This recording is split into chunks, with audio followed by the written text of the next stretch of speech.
Hi everyone, it's Tina. Welcome back to another episode of Tina Talks, where we talk to and learn from amazing teachers. Today I am joined by a very good friend of mine, and we are going to talk about classroom management. We are going to share with you some fun energizers and warmers to boost your students' participation and start your lesson on a high note. Use our attention grabbers to easily gain the attention of your students and keep them on task. And what to do if a student becomes violent or aggressive. All these coming up. But first, don't forget to subscribe to my channel for more great conversations with amazing teachers and tap the notification bell. Now let's jump right into the episode.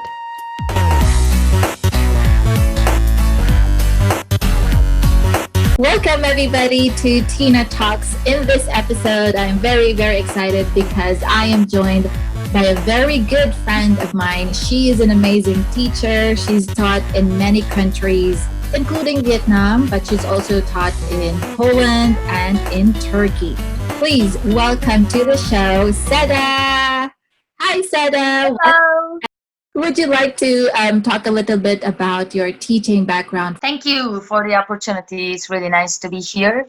I worked in Turkey as a teacher, in Poland, and in some other countries, short-term, let's say, project as a trainer, as an educator. And for the past 4 years in Vietnam. So I've been teaching, total almost 10 years. I'm going to celebrate my 10th anniversary very soon.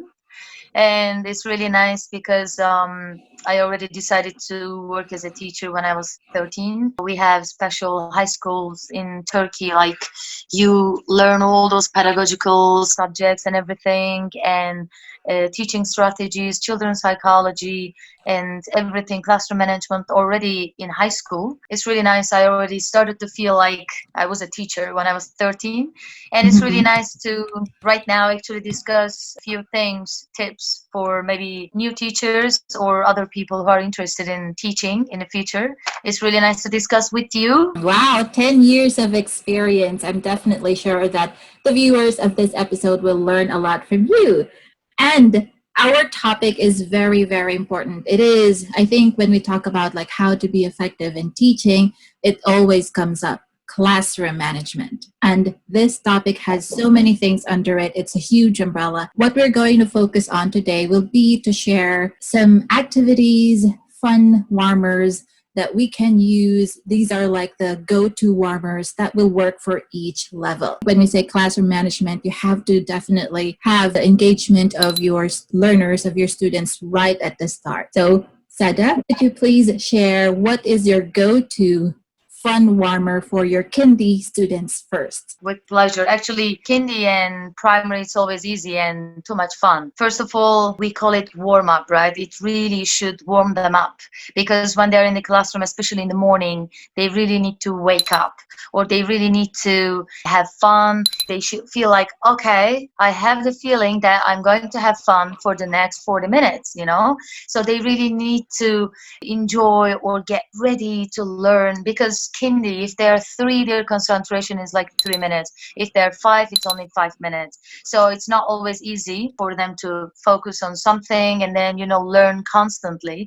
So with kindy, I always start, there should be definitely something, like kinesthetic. I assume all of them are kinesthetic learners because normally activities are balanced because there are some auditory learners, visual learners, we know it. But for warm up, I always prefer kinesthetic activity because everybody should stand up, do some actions. If it's a really early morning class, most of the time it's all about good morning, all right, stretch your arms and, move your shoulders, turn around, everybody open your eyes, wake up, and they really do the actions. They sing with me and we're jumping all together. And I'm trying not to keep warm-up activity more than 5 minutes because I really need to focus on the other stages of the lesson. After that, rules and then leading and some activities. And at the end of the lesson, I really want them to use the target language. I just draw a big circle in the middle of the class. And all right, like teacher says, everybody find something blue, go, who's the fastest? And then they just run around and they try to find something. It's not just a warm-up activity. At the same time, it's a kind of review. They need to review all those basic things: numbers, family, colors, objects. I play some specific games like zombie or gorilla, and they also like it. They stand in front of me and I show them some flashcards just to review vocabulary. Let's say classroom objects, they say pencil, pencil, pencil 3 times, and then as soon as they see the picture of a gorilla, they just run around and I try to catch them. And they scream, they run, they laugh, they really enjoy. So after that, I see them. As soon as they go and sit down on their chairs, they're smiling and they're ready to learn because they trust you and they believe that the rest of the lesson is going to be fun. Thank you. I think, all kindy teachers enjoy using zombie and gorilla. These are like really good energizers. They're good ways to review the vocabulary because everybody's having so much fun. It is like a game. It doesn't feel like so much like a serious lesson because that's what it is about. Warm-up activities, they shouldn't be taking too much time. Like you said, maybe 5-10 minutes will do so that it is a good entry into the actual lesson. Zombie game is very simple and it's actually great to practice some vocab. They really learn so fast. Sometimes I play more than 5 minutes, 10 minutes, or if there are so many kids, more than 10, 15 kids, it might even take 15 minutes because we swap the cards. They literally, because most of the time I choose flashcards with the pictures and the words. So they constantly repeat the words, and at the same time they're just playing the game, they're laughing, they're enjoying. Unconsciously, they just, after 15 minutes, they remember all the words. So let's say we are teaching jobs and we have 10 flashcards. We make a big circle, stand in the middle of the class. Every single student has to hold one flashcard right here with their 2 hands on their chest, and then they are just standing nicely. I tell them, okay, who's the zombie? And then they're like, me, me, me. I say, no, I'm the zombie. Mr. I is the zombie. And then I stand in the middle. But of course, there are some rules. Zombies cannot run, right? So whoever is the zombie, he or she has to walk slowly. So the zombie walks towards the students, and then they have to, before zombie eats them, they have to choose one of the other cards and they need to say another word. For example, I am holding the card for police officer, and then the zombie is coming towards me. Before the zombie eats me, I have to say, doctor, doctor. And then the zombie turns around and go and walk towards the doctor. And it's really nice because they constantly repeat the words, and they they become zombie because they don't say the word on time, and or they mispronounce it, or they're distracted, so the zombie eats them, and then, okay, now you're the zombie, zombie, zombie, and then we continue. And this is actually one of my classroom management strategies, because I always tell them, if you sit nicely, we will play zombie, because they're literally begging, teacher, can we play zombie, can we play zombie? So it's really so much fun. Everybody should try that game. At first, it is going to take a lot of demonstration from the teacher and your TA, maybe, so that they understand the whole game, like how zombies act. Once they get used to it, then they will ask, like, we'll beg you for more zombie games. My go-to warmer for kindy is pass the ball using a plush toy or a squeaky toy. The students are seated in a circle. They have to give an example of a category. So it is a category game, and you put up a timer. I choose a bomb timer because the kids really get scared. Put it up on the board for like 2 minutes, and then I say, okay, give me an example of an animal. And they have to say an example of an animal before moving or passing the ball to the kid next to them. So it's a good way to just warm them up. I like this as well because I can leave them to do this at the start of the lesson. Obviously, you have to have your routine. Maybe do a hello song, another TPR before your warmer activity. But I like this because when we're teaching ESL, we have to prepare our activities. And it may take maybe pulling up all the files and the programs that we're going to use maybe 5 minutes. And that's why we can't really be like with the class for a warmer. So I like using this bomb game that I call our pass the ball, just so that the kids have something to do, maybe 5 minutes of this, give them another category. Okay, this time give me colors. And then they go and they really, get excited because they see the bomb and they know that they want to be able to finish the game without the bomb going off. That's my go-to for kindy. What about for primaries? Yeah, I also use actually this pass the ball thing. Sometimes they're just sitting and I throw the ball and I just give them one letter. All right, T. And then they say tiger. They just throw it back to me, and then the other student S. And or sometimes we work with different sounds like sh or th or what. And then I throw the ball, and then they try to find the word like chair or sushi. They hear the sound. Sometimes I play a category game, but in a different way. So they stand up and they make two lines. So the first student, I start, okay, I say colors. So they need to say blue, red, purple, yellow. Good job. One tick for team A. And then team B, I say jobs, police officer, doctor, pilot, nurse, and then good, tick. And they really like it. When they answer the questions, they just go back to the line. And the other student, I start with the new category with the second student. All right, now your category is school subjects. English, Vietnamese, physical education, and chemistry. They go like that. Primary 1, 2, 3, simple categories like jobs, colors, animals. If it's let's say grade 5, grade 4, I can ask like school subjects, or I can ask actions. I can ask like different kind of categories like sports. So because they know more vocabulary and it's really easy for them to play. My go-to for a primary class, and this is something that I also use not just for primary, but also for my secondary class. It's so easy. You think that it would take a lot of preparation, but not really. It is called balloon volleyball. You have a huge space in the middle, and the teacher will draw a line in the middle. In other words, envision having a volleyball court in your classroom, but instead of using a volleyball, you give them a balloon. And what happens is that you divide the class into two groups, one group on one side of the court and another group on the other side. And what they need to do is to say an example, give me verbs. And every time that they're going to hit the balloon, they have to give an example. Sleep, drink. So any kid who will touch or hit the balloon, they have to give an example of that category that you've given them. So it's really just like playing volleyball, but with a balloon. And each time that the kid will hit the balloon, spike it over to the other court, they have to give an example of the category. It's really like yeah, they have more time. Exactly. It I is. really like that. So, Definitely, I'm gonna play that one.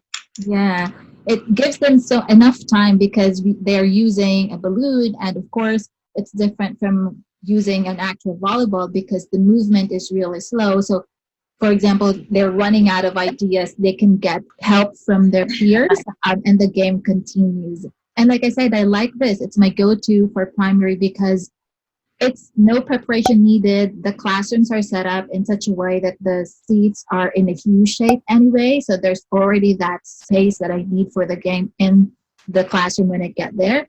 So all I need to have is a balloon and it's already blown up for me. And I go, okay, you know what to do. You get to choose your team. They go ahead with the game while I prepare my activities. I will prepare for the next activity, and the kids are enjoying, they're reviewing the vocabulary, and they have no idea that they've already started the actual lesson. Kindy and primary kids are already happy. You can just clap your hands and they can smile at you. But secondary kids, they're teenagers, they're a little bit moody, and you have the feeling that they don't want to be there, but they have to be there. They're already tired of studying because they're studying so many different subjects. My IELTS class, they really like this category game. And the categories I was asking: European countries, writers, dirty jobs, environmental problems, endangered animals, capitals, and some contagious diseases. It was really challenging, and they were thinking, they were helping each other. They were, come on, 10 seconds, go, go, go. And they were helping. It was really nice because the way they enter the classroom, they don't even say hi. Sometimes they are so distracted because they have cell phones and they're not even looking at you and say good morning, most of them. But the moment they play this game, they were already, oh, Like after 5 minutes, they were already laughing and talking. Oh yeah, I had enough time. I said this. No, you forgot to say this. Why didn't you say this? You know, they were still discussing about this category game while they were going back to their seat. Sometimes I play some simple games just to open their brains up because they are sleepy or they are tired. And I play some games with the numbers, just clap your hands, just say 1, 2, 3 clap, and then 4, 5, 6 clap. Unless we reach 20 or 50, we have to start again, and it takes another 5 minutes, 10 minutes. And even if they look moody and bored, after 1 minute actually they take it seriously and they try to do, no, you're supposed to clap, no, you're supposed to say 11. Somehow they get involved. It's really nice to see. Tornado games, like two teams, I prepare some general knowledge questions, like 10 questions, and two teams, just 5 minutes. And with tornado game, with some points, or you lose all your points or you swap your points and blah blah, they still enjoy because they are in this competition mood. What I do when teaching teenagers is that I just tweak my regular warm up activities and make it even sillier so that they'll just find it funny. And that I hope breaks the tension. Everybody, let's all go in the middle. And of course, that already is like, oh no, you get like a lot of kids who are like, I don't want to go there, teacher. I'm tired. So Oh what I yeah. do is I I just make it look like it is okay to be silly, to look funny in front of your peers. It's fine. I, as a teacher, I'm not at all worried. So if you have that kind of energy and that attitude in your secondary class, they're also going to think that it's fine. It is very similar to the category game that I play with my kindy. Instead of using plush toys, but I think, using plush toys or squeaky toys is also a good thing because, like I said, it's a funny thing. But with my secondary Yeah. students, what I have them do is I have them do snaps.